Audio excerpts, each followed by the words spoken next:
You're listening to Achtung Millwall, broadcasting from the beautiful South Birmingham. Accept no substitute. Hello dear listeners, welcome to Achtung Millwall. My name is Nick Hart. Welcome to part 2 of our Saturday edition, covering that disappointing, to say the least, 1-0 home loss against Southampton.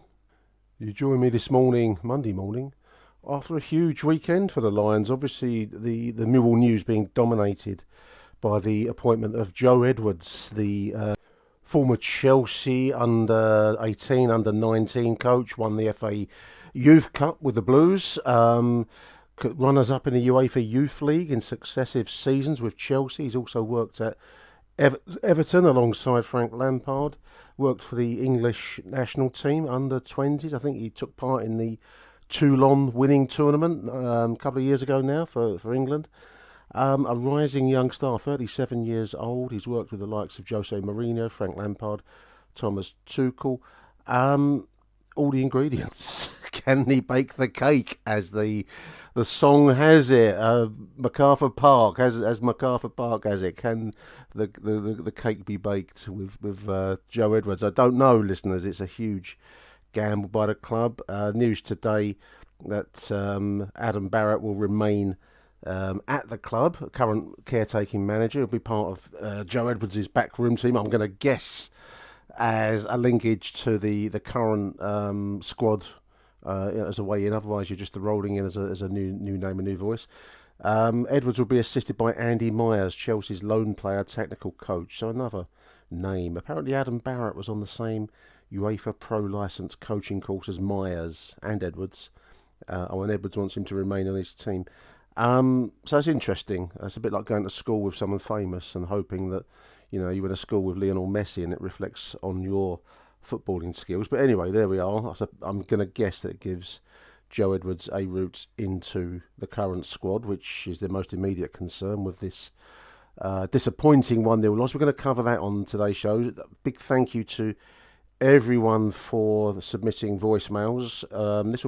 This edition is going to be a follow-up to the 1-0 show. We're going to be recording later on with Fears and H and Michael about the appointment of Edwards and thoughts and, you know, considerations on where that's going to take us. So I'm not going to dwell too long on that, but I suppose every voicemail today will link in with the appointment of Joe Edwards. Who's Rob Edwards? Different person. Joe Edwards. But anyway, before anything, we always give you a punditgames.co.uk pundit question, the number one football quiz game. Christmas is coming, listeners, and this is an ideal football quiz game if you are a football head, if you surround yourself with football fans, football heads of all kinds, a number of different genres of question. We try and give a taster of the types of questions. You answer 5 questions in a row. You score a goal on this board game, and you play for 45 minutes each way. Alcohol is permitted, and and the like. It's a good game. Some tough questions, some more straightforward questions, as is the way of any quiz. If you know the answer, it's easy. If you don't know, it's beyond you. But I'm going to try and give you what I consider to be the toughest genre, which is Football League. I find this really tough, but I'm also going to give you a Champions League question. Some of those can be quite difficult. So answers to these 2 questions will come at the end of today's voicemail show, listeners. So I'm going to begin with the Football League question. How well do you know your Gillingham, listeners? Do you know it at all? I don't know any Gillingham, but this was a German defender playing for Gillingham. Started out with QPR in 2009, but spent almost his whole time at Loftus Road on loan to other clubs, notably Yeovil and Gillingham.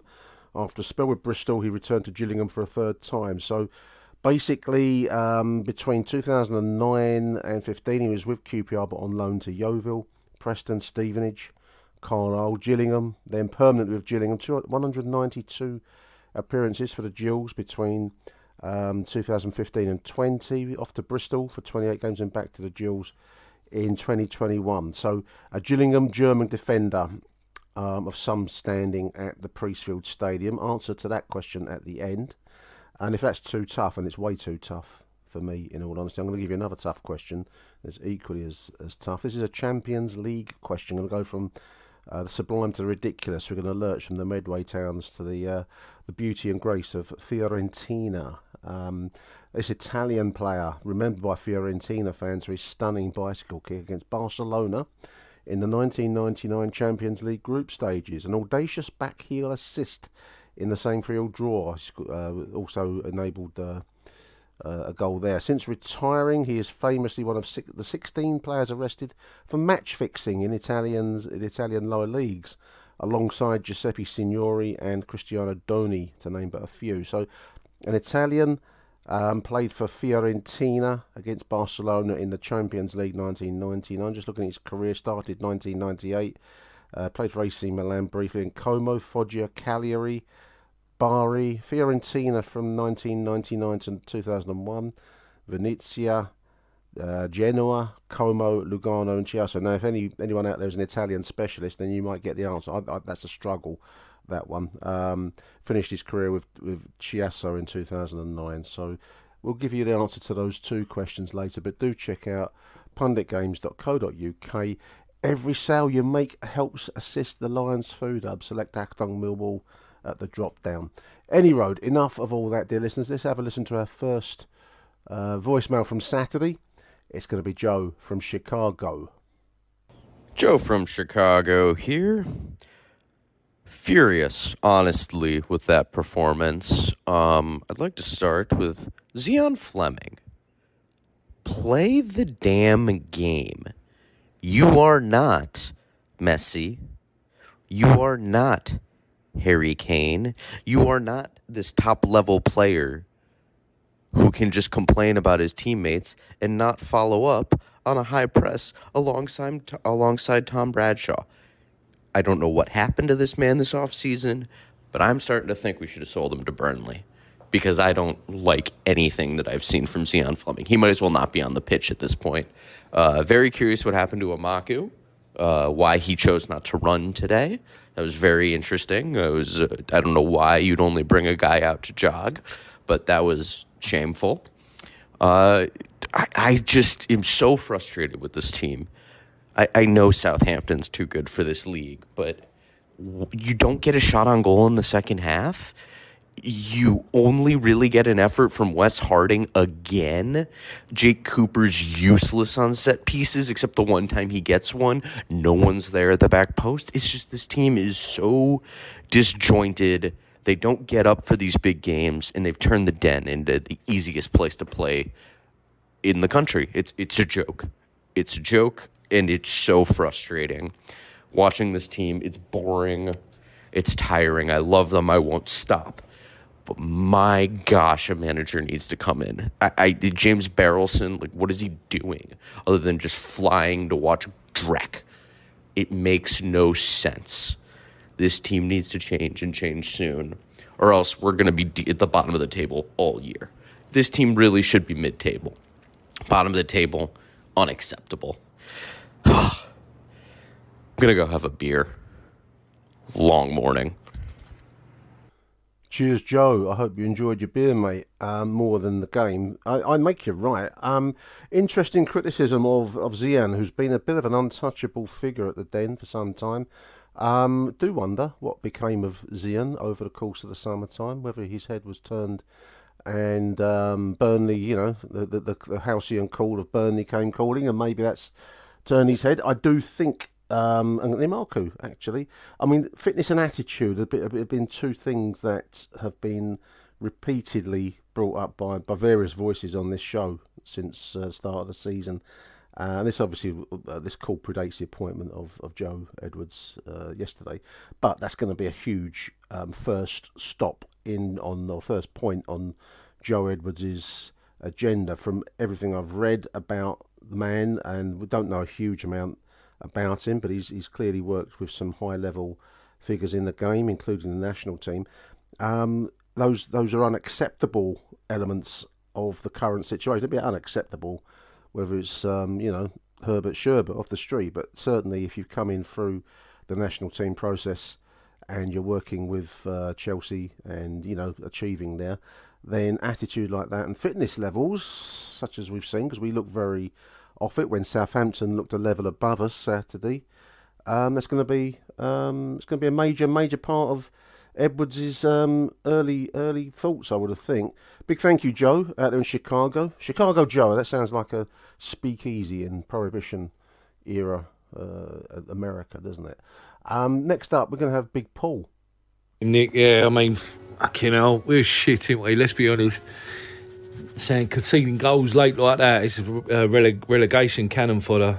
Sooner we get a new manager in, the better to fucking whip them into shape. Oh, you know what? As long as I've been going, as long as you've been going, it still don't get any easier when you lose in the fucking 92nd minute. Do you know what I mean? It's just poor. Just like hold it down for the last 5 minutes. Do you know what I mean? Yeah, hopefully Monday we announce a new manager, and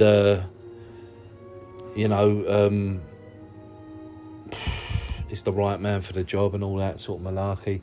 I think we did well today. Do you know what I've noticed? A few games this season, listen, without naming teams, they've just been better than us, quality-wise. Like today, can you pinpoint any... Yeah, with individual errors, like balls rolling at players and not being able to just control it with a side foot. It's just pathetic. You know, like that is just the basics of football. And really and truly, that is just poor. But the sides we've come up against have just been better than us, like quality-wise, passing, players, individual work, ethic, energy, everything has just been better. I'm not saying there's just certain teams that unfortunately are just better than us, and that's it. You can't pinpoint why, and that is the only reason. They're just better. Put it down to them having more money or whatever you want to put it down to, but I just think we need a big shake-up. The manager comes in and it gets to spend a bit of money in January and strengthen the players. You know, I think we've got some very good players in the squad, but we've got some very weak ones. It's a good squad on the whole, I think. I stand by that. So onwards and upwards. Hopefully this week brings some good news. Come on, you Lions. Big thank you, Big Paul. Yeah, I think we've got a shake-up there, Paul. Joe Edwards, where was he in the pecking order? I don't know. He came out of nowhere slightly, didn't he? We were all talking about the likes of Nathan Jones and Beale, who seems to have faded away. Musket became a non-runner in the end. I'm not unhappy. I mean, it's a huge gamble. Edwards is a real unknown quantity. No matter how many times I read about his experience working with youth players at various clubs, Everton, Chelsea, England, it's no substitute for the full force and fury of the Championship. As you've said, Paul, Southampton were next level. That's what we've got to try and compete with, and it's no good complaining about money. That's never going to change. I don't even know that I particularly want it to change. One of the things with having James Berylson and the Berylson family in charge is it preserves Millwall, and they are benevolent owners. Have a look around, listeners. Have a look around the Football League and see the shockers that are out there. The kind of the money coming in from all sorts of areas and people, home and abroad. Let's not get xenophobic about this, because they come in all shapes and sizes from everywhere, from England and from abroad. But when you have benevolent ownership like the Berylsons, as we've had under John, now we seemingly have under James, I don't particularly want to start gambling with new sources of money from places that you don't really know where it's going to take you. Living the dream has blown up in the faces of many a club, hasn't it? I mean, Luton obviously now back in the Premier League, but look where they've got to. So I want to see us build on the past. The appointment of Joe Edwards is a very interesting one. I am not going to sit here and say I know much about him. I can read all the stuff online like you can, dear listener. But he's got a job on his hands. He needs to move fast. Fitness levels and mental resilience. How many goals we conceded this season so late? You know, it comes with the fitness, and that also breeds mental resilience. And we can moan about the quality of the likes of Southampton. They were good. If they've had a really good striker, they would be a very, very strong side. But thankfully, they didn't Saturday, and it was only 1-0. But loving the classic FM soundtrack there, Paul. Let's have a few more classic FM soundtracks, listeners, when you phone in. Next up, we're going to have Craig Jones. I will keep this short and sweet. That home form needs a proper sort out right now. It needs a deep clean from whoever comes in next. Whether it's Joe Edwards, whether it's Nathan Jones, whether it's the whole of Billy Smart Circus or Krusty the fucking Clown. It needs sorting. Soon as. We can't rely on Bart being a superhero and keeping us in the game. We can't rely on Saville getting in the ref's ear and being the captain without a captain's armband on. We need a change of mentality. We need some form of gumption to be shown by the team to be able to get results, to hold on, to have a bit of fight. It's going to be a big job, but yeah, that home form is not good enough. It just is not good enough. If we're meant to be one of the hardest teams to play at home, what the fuck have we been doing? Seriously, for the past year, it's clear that the players just don't have that mentality, and their life and enthusiasm has been sucked out of them, like Dracula's been on a bender in the team, and just I don't know, exacerbated by it all. I just want to know that we're going to get a new manager soon, and that the team starts playing with a bit more confidence in themselves, because I think that's what they're lacking. They're lacking confidence in themselves and abilities at home because they're scared of making mistakes. They need to be allowed to make mistakes. Just take the pressure off of them. Whatever frustrations in the system, just get it out. Whether it's just give them all boxing gloves and they beat the crap out of each other for half an hour, I don't know. Just do something. Seriously. Anyway, this is meant to be short and sweet. It sounds really long and bitter. So I'm gonna have a nightcap. Night, lads. Let's hope for better news in the morning, eh? Big thank you, Craig. Short and sweet's always good, listeners, if you can. It's lovely to hear from people. I like to hear from a wide spread of voices. But short and sweet's always good. I think that goes for everything in this life, he says, producing hour-long podcasts of my voice, and that's different though, isn't it? Yeah, gumption. Gumption sounds like the kind of thing you can do a deep clean with, Craig, doesn't it? Sillet Bang's gumption springs into my head for some reason, for cleaning out the old, the dead wood. Interested to see, and I mentioned it already on this show, that Adam Barrett's going to be kept on, whether that includes the likes of Paul Robinson and whether Joe Edwards is going to want to come in and bring some of his own people. I would hope he would, because we do need a reset, and I make you right about the home form, particularly because that's where most of us will watch our Millwall. I know there's a hardcore that will go away. I try and get to a few myself, but for the most part, get your home form right, and the rest will follow, won't it? So yeah, deep clean is in need. I don't know if about boxing is going to be the answer, but it's an interesting idea. I prefer gumption personally. Sillet Bang's gumption. Let's have a listen now to Angelo. Hi Nick, it's Angelo. Just wanted to say a few words about today. Obviously that was very, very painful to lose like that in the last minute or an injury time. I personally think that the players today, they really, really, really tried really hard. Bart had a great game. Danny Mack, much improved under Barrett. Saville has to be captain, simple as that.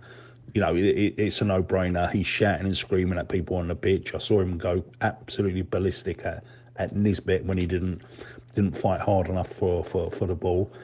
The guy run himself into the ground. He is our captain. Cooper might have the armband, but Saville is the captain. At the end of the day, we're up against multi-million-pound team. Just come down from the Premiership. We've got to hold on for the draw. We didn't, but I have to say to the players, well done, because they did graft their tits off. I'm hating all the hate that Barrett's getting. I'm not giving him any hate. The guy's been loyal to Millwall. He's been with us, 6-7 years now, I'd imagine, because he was with us with Harris. The guy's trying his best, so I'm not going to knock him. Not going to knock him at all.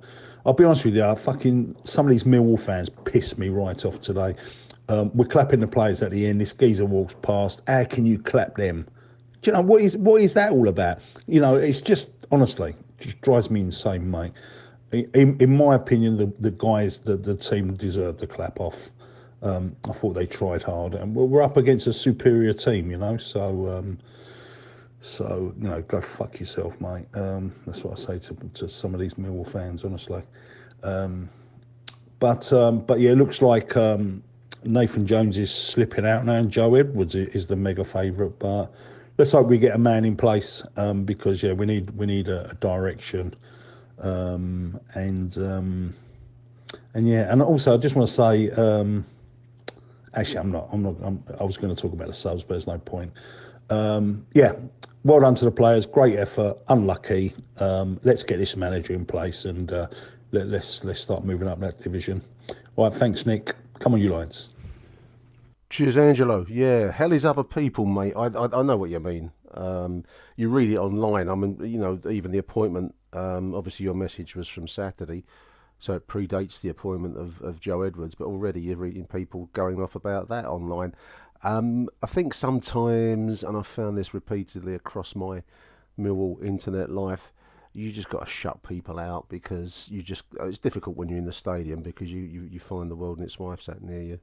I get a lot of foreigners now sat near me, so they tend to be quite balanced in their approach. But yeah, how can you dig out Adam Barrett? I think he's given his best. I think the team gave their best Saturday. Now, their fitness levels and their quality are things that we've mentioned many times over this season. Quality more, and the fact that it's still basically a League One defence that came up with Neil Harris in Jake Cooper, Murray Wallace, and when he's fit, Sean Hutchinson. Now I think probably the new regime, the new ideas that Joe Edwards we're hoping will bring in is going to see a bit of a change. We desperately need pace in defence.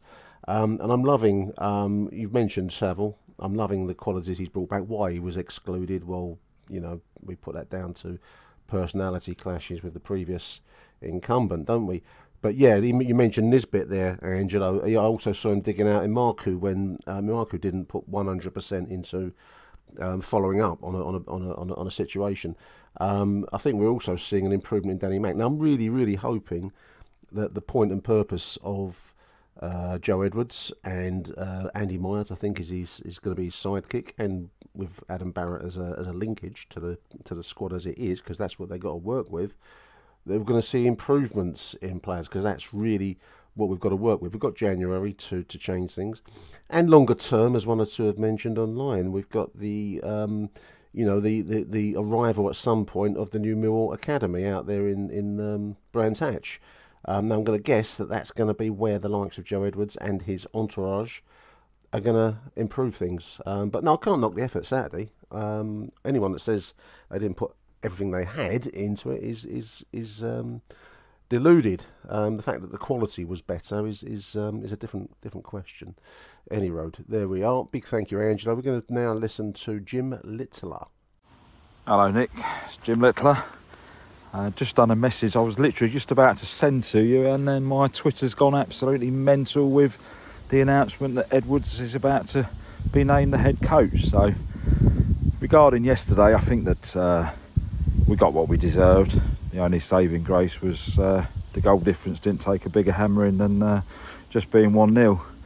But when I was driving back yesterday and stuck in the traffic by the Rotherhithe Tunnel, and it made me think, I don't understand Barrett. He's been there for years. He came in before and didn't really do anything. And then when Barrett left, he had an opportunity to say, you know what? It ain't worked what we were doing with Barrett, so I'll just change it. Fuck it, I ain't going to be here this long. Just go for it. And he didn't, did he? In 4 games so far, if it is his last one yesterday, he done absolutely nothing different. So he's now going to be out of a job, and I can't see him getting another job anywhere else unless it's lower leagues, because he's proved that he's just nowhere near good enough for this level. But anyway, my message before was basically going to say that I thought the lads put the effort in again yesterday. I'll give them that, but the lack of quality was clear to see. So, listen, I'm pleased if it is Edwards, and it looks like it's going to be. I think the club have got to have a complete culture change, to be honest. I think we boys who have been going Millwall for years and years and years, we've got to accept that I think Millwall are different. Football's different, and we're not the horrible place we once were, and we've got to keep up with the times a little bit, and we need a coach who's going to get the best out of the young talent we've got and then bring in players that can gel with that and make us a better team. So hopefully, like everyone else, don't know loads about the fella, but he wouldn't have been a coach at Chelsea and Everton, as much as we might like to slag them off. You know, he wouldn't be a coach there unless he had something about him. And he's obviously been with the England kids, so fingers crossed. It's Edwards, starts a new era for us. So let's go. Come on, you Lions. Absolutely, Jim. Yeah, I mean, you don't get to work at places like Chelsea and Everton. You know, let's not be silly, nor the English national side, unless you know what you're doing. Whether that translates into management is a good question. And I'm just thinking about your points about Adam Barrett, who I don't have a problem with. I met him when we beat Leeds a couple of years ago, when in his first caretaking stint. Aaron got me into the press box. And as Aaron does, he managed to wangle me down pitch side when they're doing the interviews post-match. So I actually got to stand there with Aaron whilst he interviewed Adam Barrett up close. Very lovely bloke, you know, and I believe he does know football. What he isn't, and I think we've seen that over the 2 stints that he was caretaker manager. And this is not a... You know, you can't hold this against him. He's not a manager. He's probably a very good coach. I can well believe that he's a decent bloke to be around and work with the players and provide that kind of the arm around the shoulder, the softer word when somebody else maybe brings in the edge, because you need the two, don't you, in the world of football. I can see how that's him, and I don't know his qualities as a coach. I only got to stand next to him for a few minutes, but he seemed all right. What he's not is, and just to pick up the point about changing things there, Jim, he's not a maverick, is he? He's very much a straight down the line football man. He's not going to come in and start turning us into a recreation of the Brazilians of 1970 suddenly, you know. So I suppose he would feel that his options are limited on that front. Plus, he probably knew he weren't going to get the job, so, you know, that can't have helped. The other point you made was a really good one, and it's something that I haven't really considered previously, is this whole horrible den business that we all love. You know, I'm of the era, like a good number of our listeners, of the Coldblow Lane era, but certainly that translated to the new stadium. The whole kind of Kevin Muscat attraction was this idea that the den can become a horrible place. And we'd love that. I'd love the game to be enabling of that, listeners. But when you walk into the stadium now, you've got notices about what you can and can't do. It's not Coldblow Lane anymore, and no matter how much old soaks like me might wish it was, you listeners, it ain't going to go back to it, no matter what we might think. The way to make it horrible lies in a different direction, in my opinion, and I think that the appointment of Joe Edwards is an interesting one, because I do believe that the intention, we'll see how it works out for him. No one knows how it's going to work out with Joe Edwards, but I do believe the intention is that the horribleness, if you want to put it that way, of the den will come from playing the best possible fast attacking football in front of a 2023-24 season noisy Millwall crowd, which can't be the ones that we used to have at Coldblow Lane. Many will say, you know, that's not what we want to go to. Well, there's always I guess there's a, you know, that's the price, isn't it? That's the price. But we can't deny the fact, you know, when you read about chants and everything at Luton the other night, the game has changed. The industry has changed. It ain't going to go back. That's for sure. So I'm wondering whether that's the route to create a horrible den, is with skillful football. That'd be an interesting take on matters, wouldn't it? Big thank you, Jim. Anyway, some good points in there, mate. I like that. Next up, I always like Bill Slack stuff. I'm going to have a listen to Bill Slack, dear listeners. Hello, Nick. Bill Slack. We are so shit. We lack such quality. It's just not true. If you're going to concede that much possession week in, week out, at some point or another, they're going to break you open. We defended manfully for 93 minutes, backs to the wall stuff. But at some point or another, teams are going to open you up.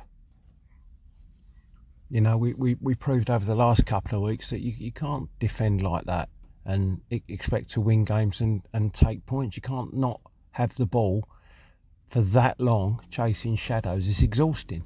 I think, I was going to say that I think modern football's left us behind a little bit. This new way of playing, they play out from the back with a load of confidence, through the lines and all that stuff, and make space, and then what do they call it, Nick? An overload. I don't know. And that seems to be the flavour of the month in the football world. But we haven't got the quality to do that. We can't do that. If we tried to play like that, we'd lose 6-0. But not only that, I was talking about the lack of quality. Set pieces going straight out of play. Jake Cooper kicking the ball straight out of play. Bart kicking the ball straight out of play from a goal kick, 3 times? Murray Wallace, ball rolls under his foot. Last 10 minutes of the second half, when we look like we might be pushing forward a little bit more, Danny Mack, ball goes under his foot. It's the quality. We've said for I don't know how long that we've got the best squad of players that we've had for years, but have we? George Honeyman, Ryan Longman.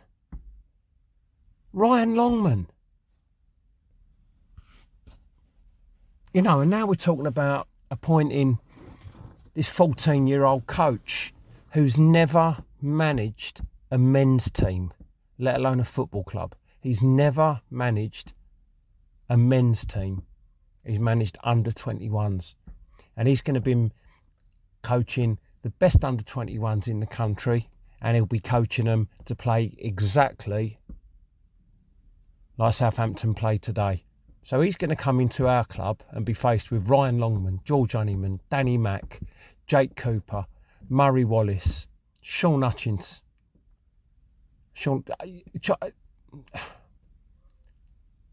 What's he supposed to do with that? We haven't got a quality squad. We haven't got quality footballers.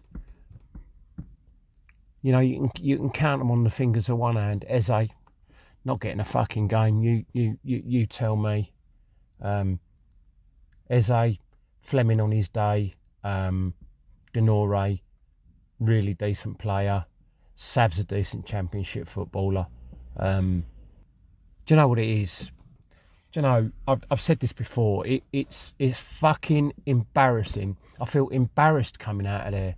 Them fucking Southampton middle-class Waitrose cunts celebrating at the end. Fuck me, it's embarrassing. Getting turned over at the Den every single week. Every week. We're fucking shit, Nick. And do you know what? We came out and my boy says, me dad, bless him, nearly 80. We could be in a bit of trouble here, boy. And me boy says, no, there's definitely 3 worse teams than us in the league. And I think that's the conversation we need to start having now. Rowett's saw this. Rowett's fucking project. He knew it was going to fail. He knew that he hadn't brought that squad together as he should have done, given the time that he was there. And he fucking knew that what he had in front of him was bang average, and he weren't going to get anywhere, and it was going to get really fucking shit for him. And he's gone, do you know what? Mutual consent. I'll move on to my next fucking job and leave the mess for someone else. I'm not happy. It's fucking horrible down there at the minute. And on that cheerful note, I'll speak to you soon. Good luck, mate. Cheers, Bill. Always good to hear from Bill. Yeah, I mean, I hear you, mate. I mean, what can you say? We all watch the same thing Saturday, and it is a huge job that Joe Edwards is going to take on. I think probably the key point that we all need to absorb, and this is going to make everyone laugh, the idea that the Millwall support, when Angelo's mentioned blokes digging out the players.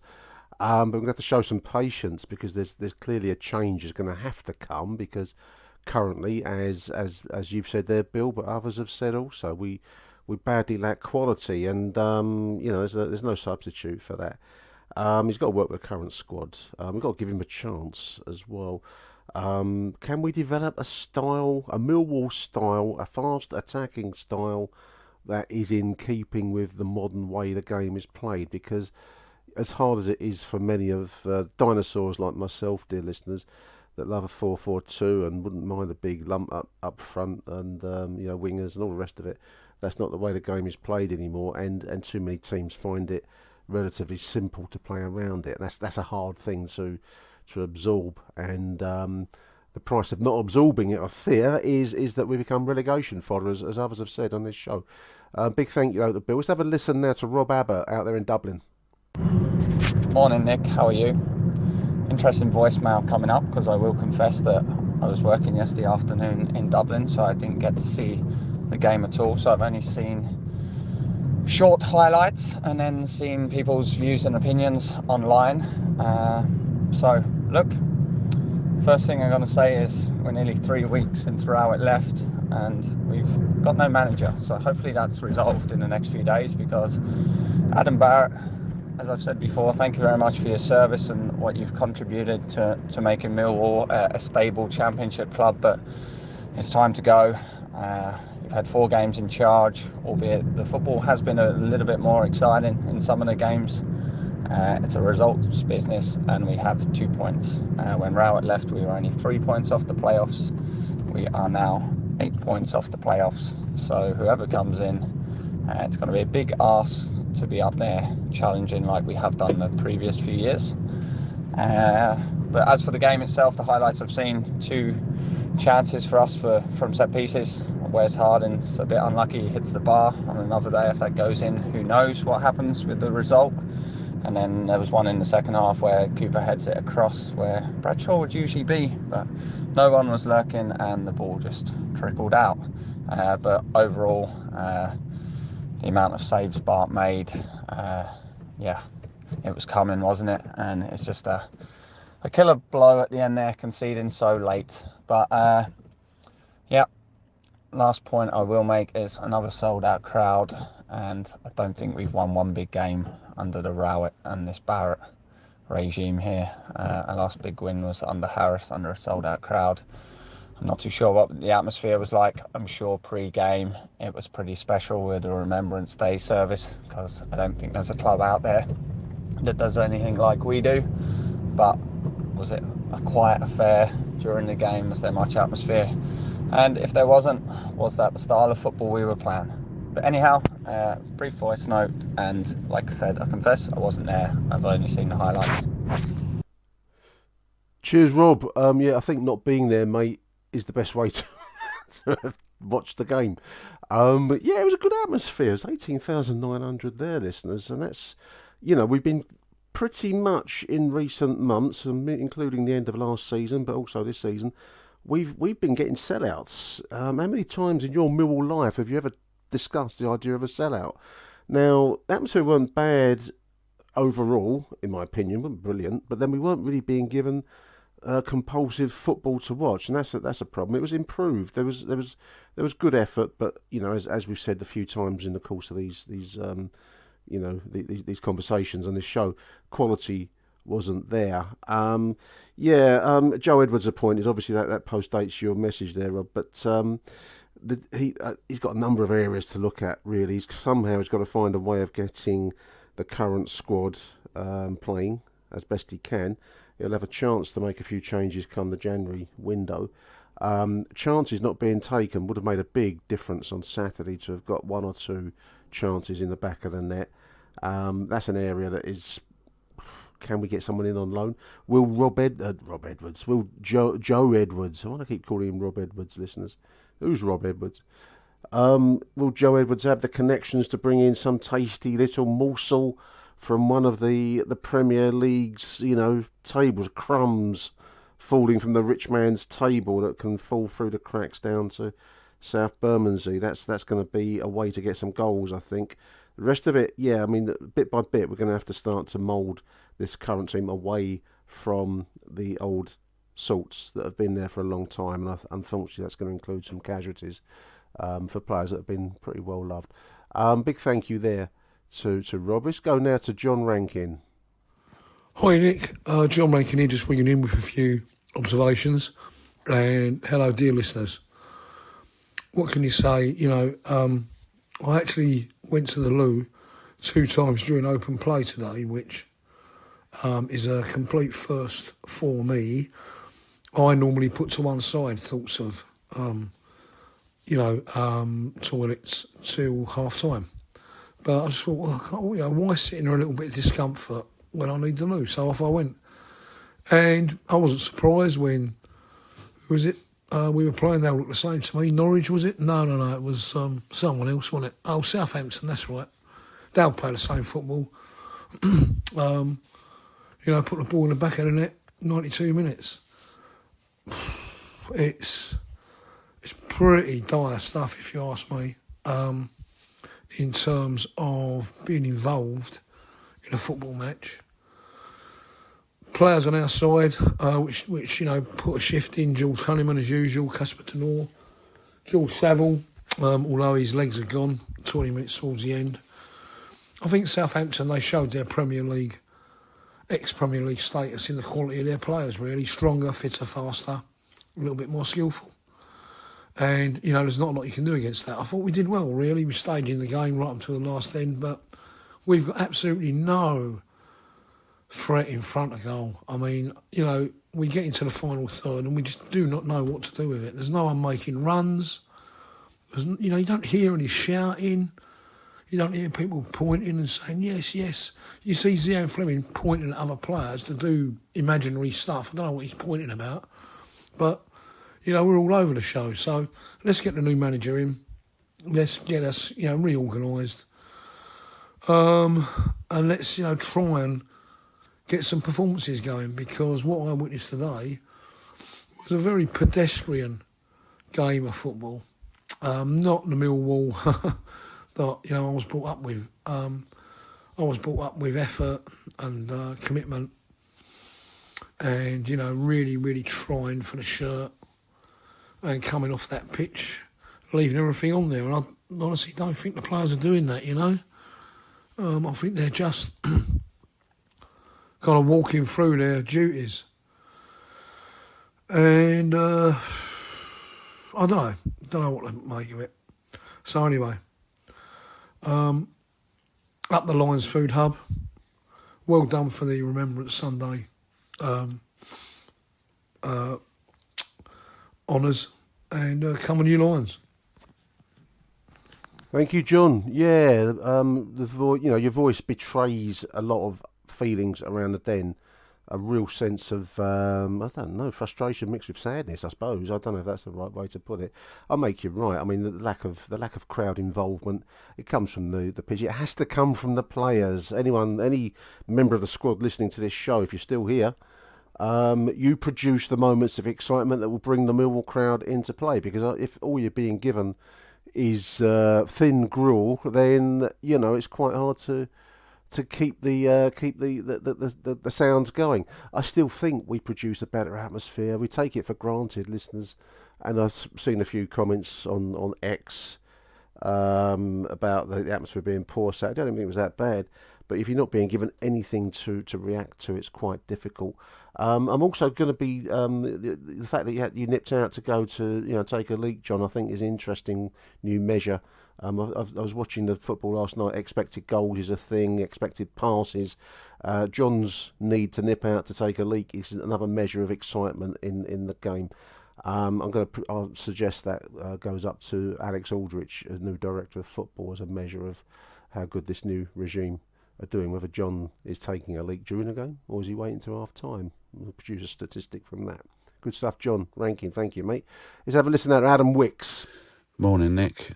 Just Adam Wicks here, just leaving a note after yesterday's 1-0 defeat to Southampton. It's really not an enjoyable experience going and watching us at home at the minute. Really feel that we really do need to get someone through the door pretty sharpish who can inject some passion and some pride into some of the performances, because it really feels like there's a total lack of anything sort of Millwall about this team now, and it really needs to change sharpish, or we're going to find ourselves in a spot of bother. I think. Really don't understand what we're trying to do going forward at all. The players look completely devoid of confidence. Don't look like they really know what the plan is when we're going forward, where we're trying to exploit, who we're trying to get into the game. Substitutes yesterday I found a bit baffling, to be honest. I didn't think Longman brought anything to the table, really. Nesbitt doesn't really look engaged. He's certainly not the sort of striker you want for sort of being in the trenches at all. Yeah, it's just disappointing. Another injury time goal conceded, just pointing towards a lack of concentration, fitness. I don't know. Something's not right. It needs putting right pretty quick. Anyway, onwards to next Saturday, and I'll be up there with anyone else crazy enough to make the journey. Come on, you Lions. Well, fair play to you going up to Sheffield next week, Adam. I can't be around next week at all. We've got a family gig lined up next Saturday, so I'm going to have to follow it on Twitter, dear listeners. We'll try and get a show out as a consequence on the Sunday somehow, by some method. But I don't.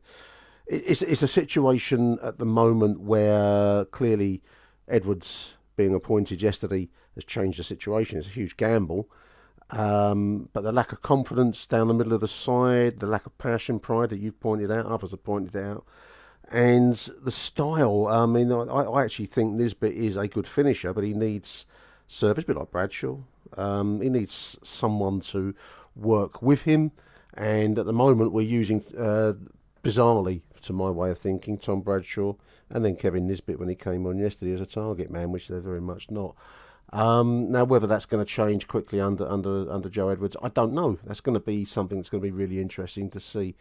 But yeah, good luck to you going up to Sheffield, mate. Well done. I say well done. You haven't done it yet, but in advance, well done. Let's have a listen now to Ben Anthony, show regular Ben Anthony. Hello, Nick. Hello, listeners.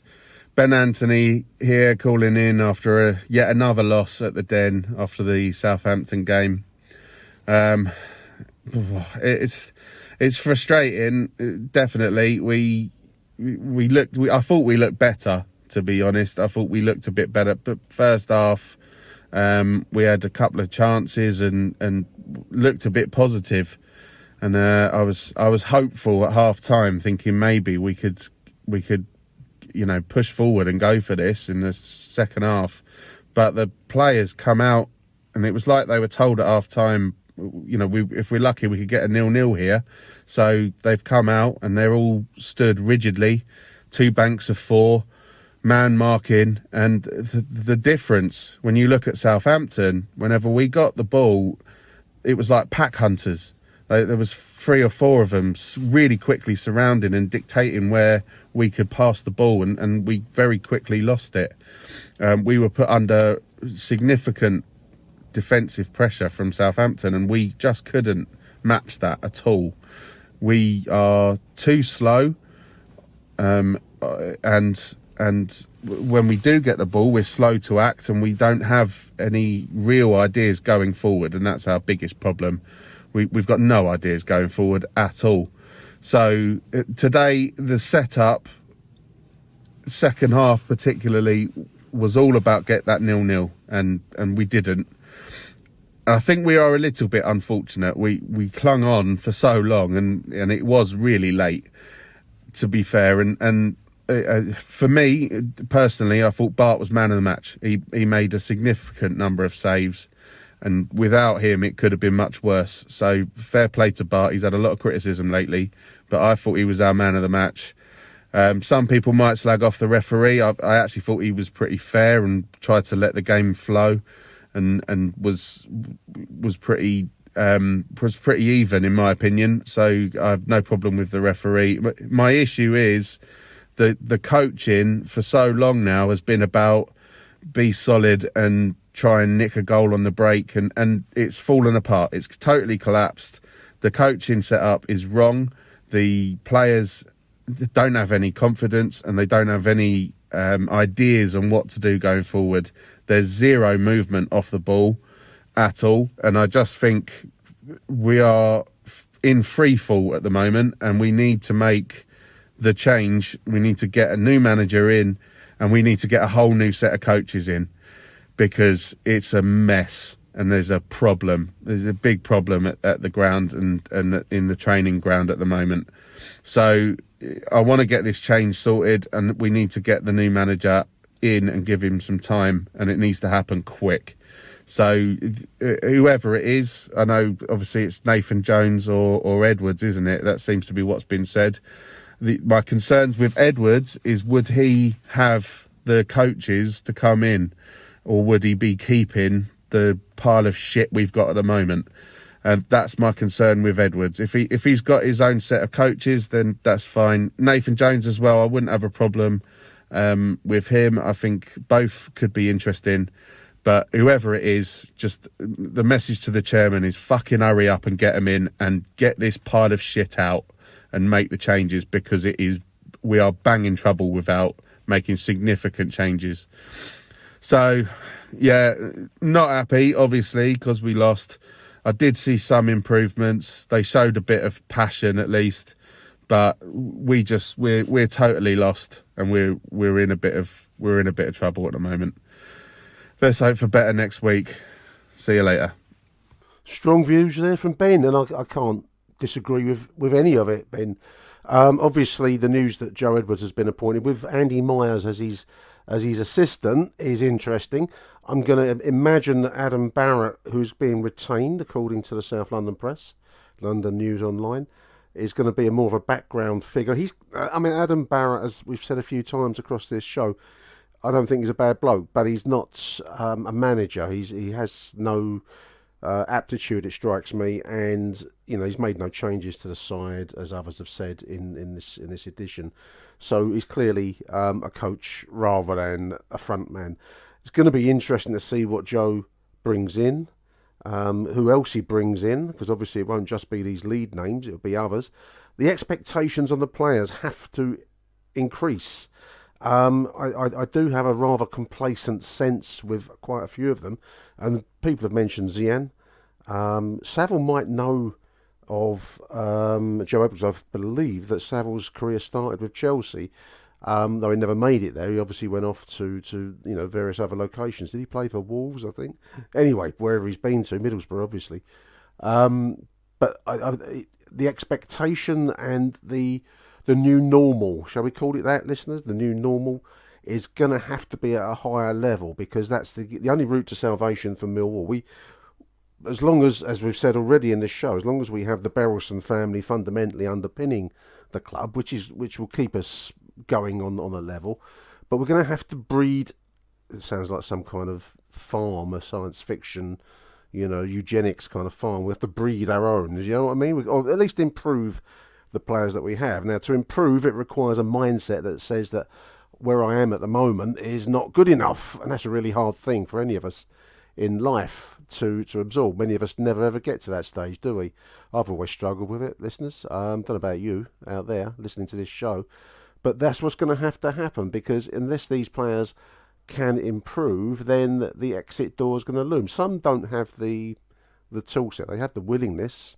I think someone like Murray Wallace has the willingness, he has the fitness, the strength, but I don't think he has the quality on the ball. I'm not telling you anything you don't know already, listeners, but that's going to have to be the new normality. We're going to have higher levels are going to have to be normal. So what we saw with Southampton gave a glimpse as to where we're going to need to get to, and we're going to have to develop that internally, because we probably can't sign much in the way of moneyed players. They're going to have to be either loaned to us, or we're going to have to improve the players from within our own coaching setup. I'm going to guess that's going to come back to the new Brands Hatch training ground setup. I'm going to guess. But good stuff there from Ben. I'm going to play out today's show with two messages in succession. One's Matt Webb. Then we're going to finish it off with Harry. And then I'll finish after Harry. So let's have a listen now to Matt, followed up by Harry on Saturday's display. Morning, Nick. Matt Webb here. Just putting a voice note in regarding yesterday's another home defeat, this time to the hands of Southampton, and probably a really not a nice way of going in an injury time winner, but who enjoys them? Well, it's nothing. There's no anger, there's no disappointment. It's the norm. It is what it is. It's a home game in front of a packed den, even though the attendance said 18,900. Well, there was probably more than 1,100 seats available during the game. So, nevertheless, it was still a very packed den, and the team failed to live up to the hype, let's just say. First and foremost, the minute silence was impeccably respected by both sets of fans. I mean, you could hear a pin drop at the den, and that was absolutely fantastic. Well done to Millwall, well done to Southampton, and you know what, well done to yourself and the rest of the people that were outside selling poppies for the Royal British Legion. So, you know, every cloud and all that, so well done everyone involved. Back to the game. I think we set up as a 4-4-2. Now, I don't know about you, Nick, or any of the other listeners, but the formation of 4-4-2 is dated. It's not used as much in sort of higher echelons of leagues. You probably expect that, as you say, in the lower steps, lower regions of probably League 2 and below. So when I saw that set up with Norton Cuffy as a right winger, ZN up top with Bradshaw, okay, it was actually more a 4-4-1-1, because ZN is not a centre forward. You know, he scored goals, yes, but he's not a centre forward. So why do we set him up there?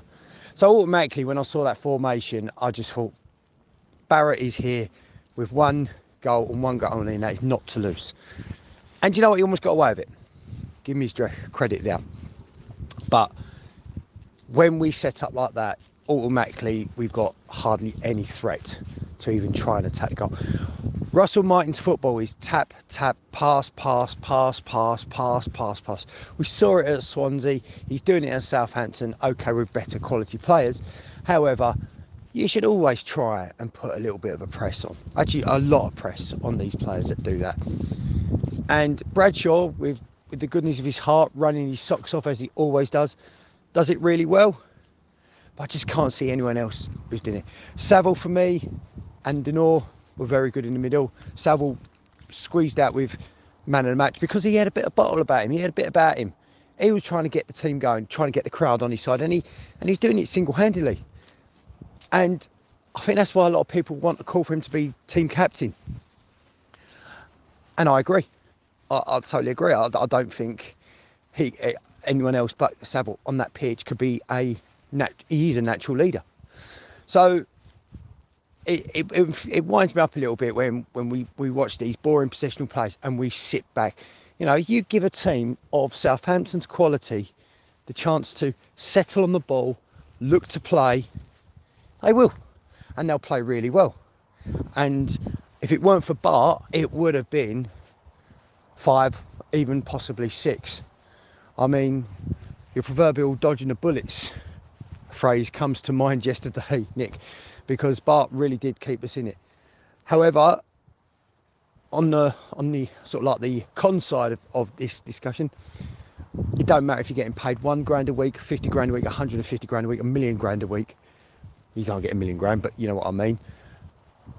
You've got to learn to control that ball. There was a lot of misplaced passing and absolute shambolic control by the players, and that infuriates me more than anything else, because that's fundamental basics of football, is learning to control the ball and actually passing it as well. So I was really annoyed with that. as I said, I just don't think we're in that phase, that transition where nobody knows what's going on. Fans don't know what's going on.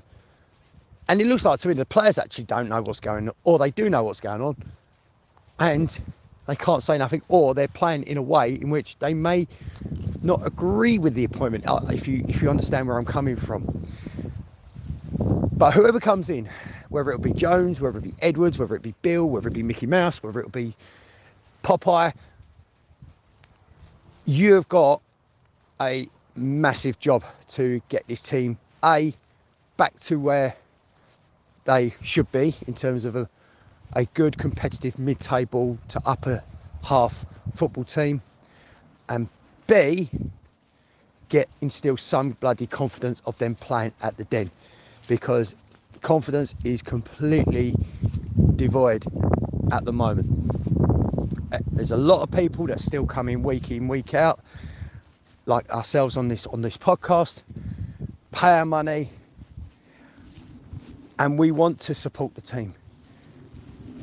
There's only so much that fans will start doing that, and if it carries on, well, you can kiss goodbye to the 16, 17, 18,000s.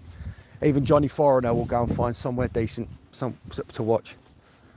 So let's hope we can make an announcement this week, because by golly, we can ride out Sheffield. I mean, we're going up there. Hopefully we can get a result, because you know what, playing away from home at the moment is the best part of going to Millwall at the moment. And that person, whoever that may be, has got 2 weeks then to work with this team.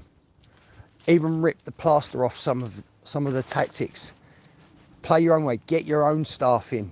Get some attacking threat, because you can't really do much until come January, when the transfer window's open. Because I think also, come January, I think that person's got to have some bottle and to offload some deadwood. So we roll on to Saturday, 7-11 train in the morning from Swanley, fantastic. And then we hopefully could get a nice positive result against Sheffield, who, you know, if we don't get anything up there, then we are banging serious trouble. Come on, you Lions. Enjoy the rest of the week. Good morning after the night before, dear listeners. Hopefully I make it into the show. If I don't, it's because I had to take some time to calm down after yesterday's performance. What do I think? Well, I think if you set up at home to draw a game and you get beat, you can't really complain. And that's how I feel about yesterday. I thought, with the benefit of giving Adam Barrett his due, I thought that the Den was a little bit more itself. Only a little bit, mind you, not massive amounts, but a little bit more, well, a little bit less toxic would be the way that I'd say it. But we do need a new manager, and whoever that may be. I mean, I'm getting fed up with these rumours online. People pretending to be in the know who aren't in the know. Jones was coming, then Jones was at Birmingham. So therefore, he's definitely not being Millwall manager. There is a point where people just watch football matches because they like watching football matches. People, you don't have to read, too much into it. I feel like it's become a Millwall trait since probably podcasting, YouTube is the modern age, Twitter, that everyone pretends that they're in the know when they're not, or wants to pretend to have snouts or some kind of insider information, and it's no good for any of us. The fact is that Millwall need to sort themselves out, really, and I understand in taking time, and I've seen a little bit online of people saying the season's already over and all this other stuff. I don't think it is. I think the Gary Rowett project is over, and the hangover of the Gary Rowett project is to become the side that I think most Millwall fans would want us to be, which is to have a go, would be as much tactical as much tactical advice I can hear being shouted from other people in Block 45 around me that they want a Millwall team to have a go. I don't really think this team's able to have a go. We have no pace going forward. We have no idea going forward. The way that we've played for the last couple of years has been found out. And now people know if they stop Fleming, in terms of stop Fleming getting the ball or not giving him space, he is a passenger, which is no disrespect to him, but we have no other outlet. Now, people argue the outlets are on the bench, and they are, but they're very raw outlets, and you're asking kids to do jobs of men. And is the Championship the place for them? I don't know. Do I think the recruitment team fucked up fucked up last January, but definitely fucked up over the summer? Yes, I do. I think Longman might be up there with one of the worst wingers I've ever seen. And I just despair at the fact that, yeah, Gary Rowett's time was up, but the lack of planning, the lack of ability of the club to kind of move forward quickly and react is so systemic of everything that's wrong with the Gaff at the moment. You know, but that's a wider Millwall problem. But all in all, yeah, it's just shit. I mean, out of the names mentioned, I'll be honest, for me, it's Muscat, Bill or Jones. I don't want this under-21 England coach. I know what's happened at Ipswich for the 21, was it McKenna, the under-21 Man United coach, but lightning don't strike twice. I'm sure there's more stories of under-21 coaches getting jobs and it going fucking terribly badly. And that's my worry, because I think in the 2 weeks that we haven't had a manager, we've gone from being quite safe. The league's moved on. The managerial merry-go-round has kind of chucked a few out, because I think there's a lot of teams that probably feel like us that aren't happy with playing boring football. And unfortunately, not everyone can get promoted. Not everyone can be in the relegation fight. And some people are in the middle. And I think we're very much a team that's going to be in the middle. And I don't think it's consolidation this season. I think the aim should be to build something towards next season. And that's not consolidation if you are ripping up what we do. If we want to carry on doing the Gary Rowett style of being a passing side, then we need a ball-playing centre-back, and we unfortunately, need a sort of target man to play off. And the strikers we've got at the moment aren't. And if we want to change, which is what I hope we want to do, and be a more progressive style of football side, a team that plays in transitions, then we need to buy players with pace. And that's something that I've never seen down the Den, really, in all the time that I've gone, and I'm sure a lot of you haven't. But just waffling on now, because to talk about the performance yesterday, there wasn't really a performance. I'd say bar Saville at the end, and maybe Jake Cooper and Wes Harding were the only four that I felt like had sort of had a good game, apart from Cooper kind of played a fucking one awful pass out of all the passes he was asked to make, which, you know, it's like asking an Arctic lorry to race in a Formula One race. Asking Jake Cooper to pass the football is not going to end well, with the greatest deal of respect to him. And it is what it is. I've called Honeyman out online. I think I still don't understand what Honeyman is. We've only ever played him wide. I swear he was signed as a 10. I've never seen him play anywhere other than out wide or shoved into a system. So if he is a good football player, I'd like to see him play in his position, but I don't think I'll ever see that. And that's kind of the club all over.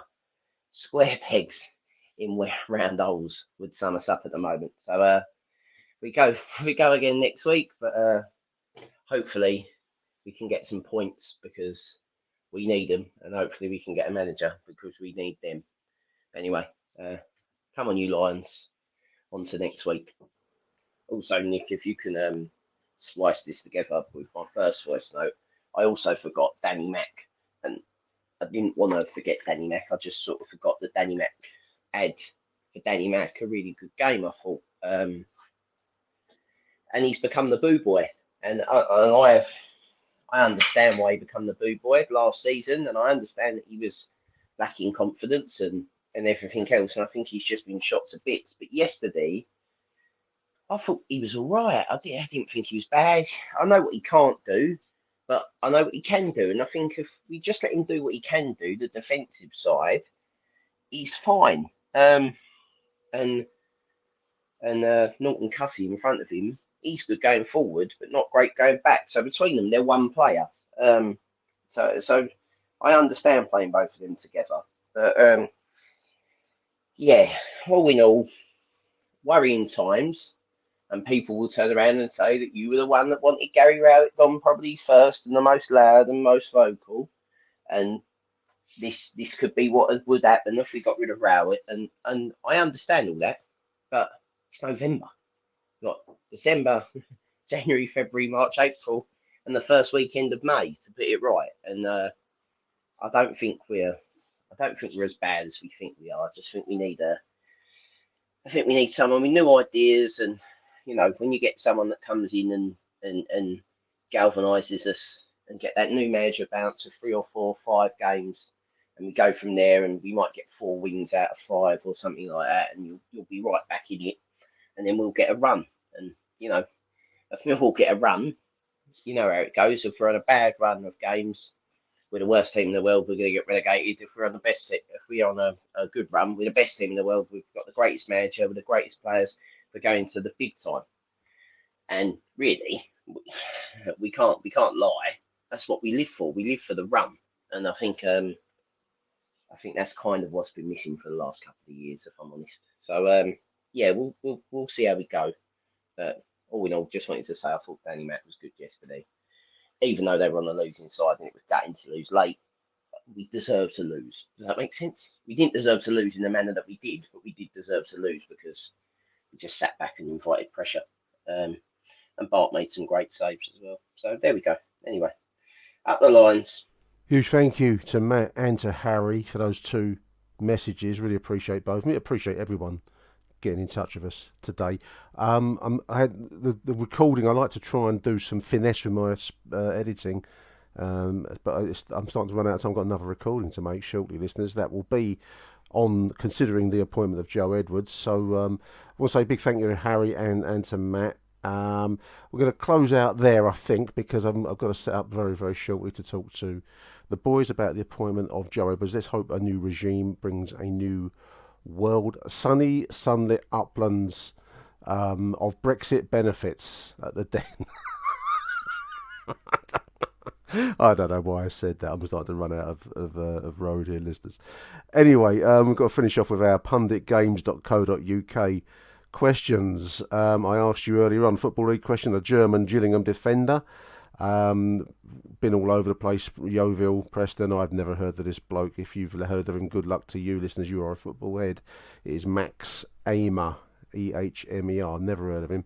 That's the answer to the Football League question, which I always find really tough, but also tough this week, is this Fiorentina stunning bicycle kick merchant in 1999 group stages of the Champions League. He's played for AC Milan. Only one. He didn't play there. 0. He's just shown as part of his career. Cagliari, Bari, Fiorentina. We're talking about Venezia, Genoa, Como. Never heard of this guy either, listeners. So 2 tough questions. Mauro Bressan.